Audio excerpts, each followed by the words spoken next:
Hello friends, welcome back to the my new video guys and my YouTube channel guys. Today friends we are going to talk about guys how can we unpair headphone in our Realme phone. Friends, you have paired any Bluetooth device and friends you want to unpair this device. So friends, I have paired my Bluetooth headphone and guys I want to unpair my Bluetooth headphone guys to my Realme phone. How to unpair today I will show you.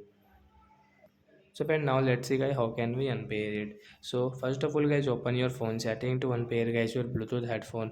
After on phone setting guys, you can see this type of setting. Friends, you can see guys your Bluetooth setting guys. Tap here guys.